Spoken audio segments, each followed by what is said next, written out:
Well, it's a round theater. There are 9 screens completely surrounding the audience. They're standing. It was considered at one point to try to have seats, but unfortunately they'd be very limiting in terms of the angle of view. So people really like to be able to stand to look in all directions, and the sound completely surrounds them as well. There's a speaker behind every screen, and the speakers overhead, and it's quite a total environment that they're in.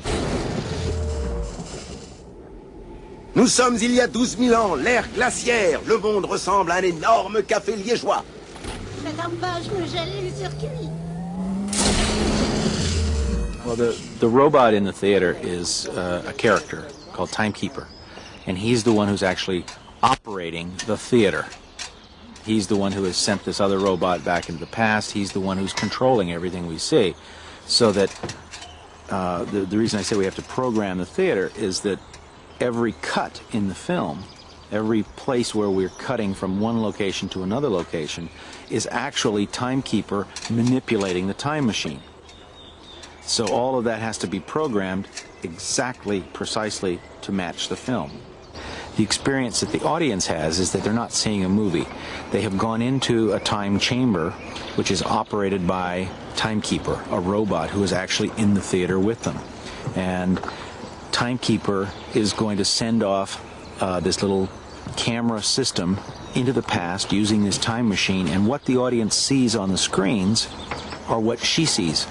She has 9 camera systems. That's why she's called Nine-Eye.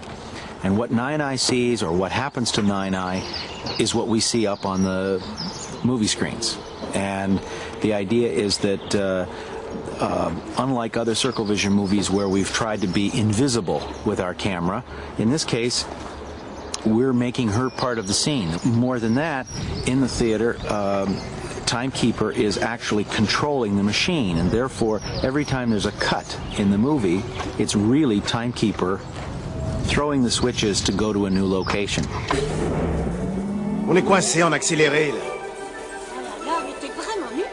Oh, regarde la tour Eiffel, en pleine croissance. Bah, tu pourras dire que tu l'as vu grandir. Fais quelque chose, mes plans vont sauter. In addition to that, there's also some interactive things that happen in the theater, like we take some people out of the audience and send them off into the future. And what we see on the screens is Paris 200 years from now with that family, this sort of typical family of Disney guests being sent off into the future. Paris, plus lumineuse que jamais dans l'avenir.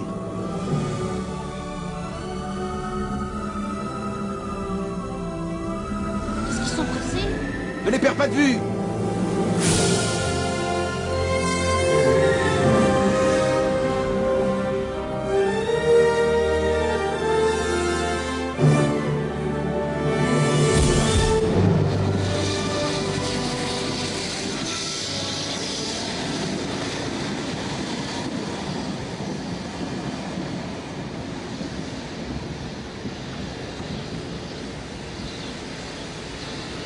L'histoire de ce film, c'est l'histoire de Jules Verne, qui, comme vous le savez, était un écrivain qui voyageait dans le futur, qui avait imaginé un tas de choses. Il revient sur Terre et s'aperçoit que ce qu'il avait imaginé existait et fonctionnait.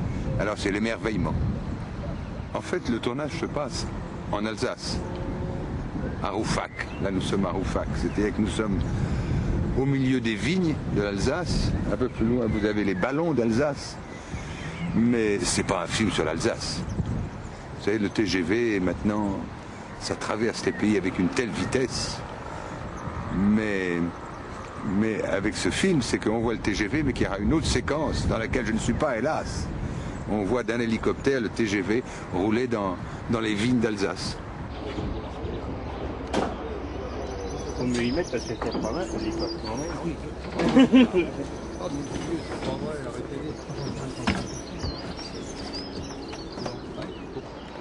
Aujourd'hui, on tourne dans la bonne tradition du cinéma, dans l'ordre inverse de ce qu'on verra à la fin.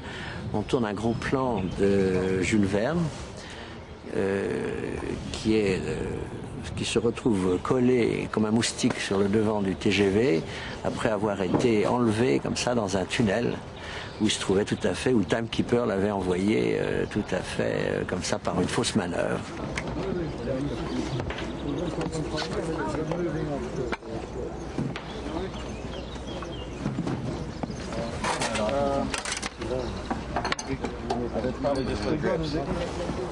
Alors, il est bien évident que Jules Verne ne pourra jamais, Michel Piccoli ne pourra jamais tenir en équilibre sur cette surface qui est en pente et qui est aussi très glissante. Donc il a fallu lui faire un moulage pour qu'il soit relativement confortable.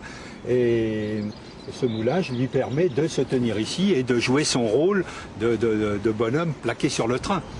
Bon, maintenant, c'est une maquette de train. Ce sont les gros plans, les très gros plans, le dialogue. Mais après, ce sera vu, cette scène, avec un vrai TGV.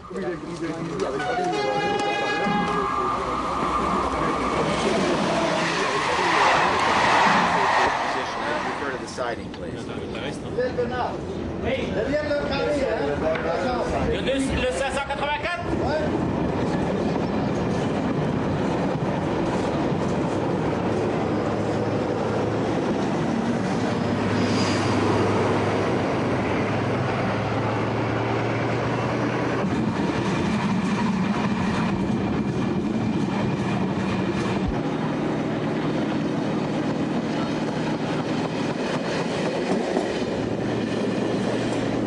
J'ai dû faire une erreur d'aiguillage. Mon Dieu! Oh là là! Qu'est-ce que j'ai fait?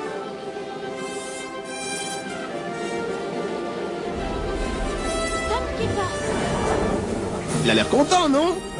Ouais, mais c'est interdit. Le train en France, ça se fera à l'intérieur.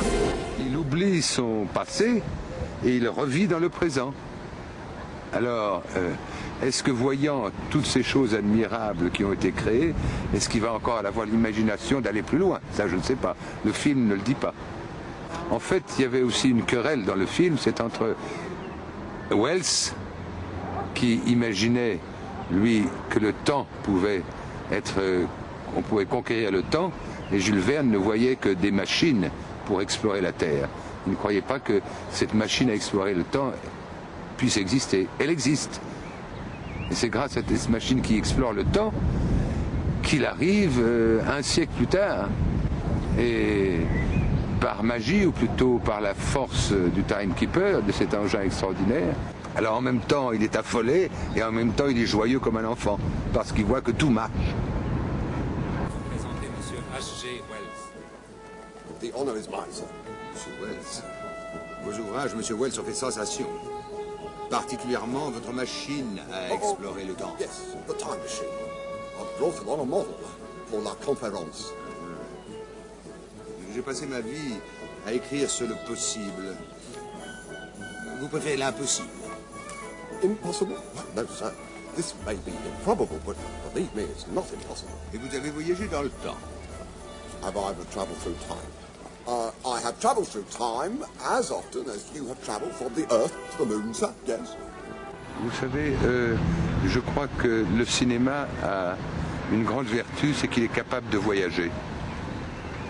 Et que le cinéma est... Je veux dire, les gens du cinéma, qu'ils soient européens ou qu'ils soient américains, se comprennent tout de suite. Alors, c'est destiné pour le Euro Disneyland à Paris, mais qui viendra voir ce film? La terre entière, ou l'Europe. Mais on se comprend très bien, finalement.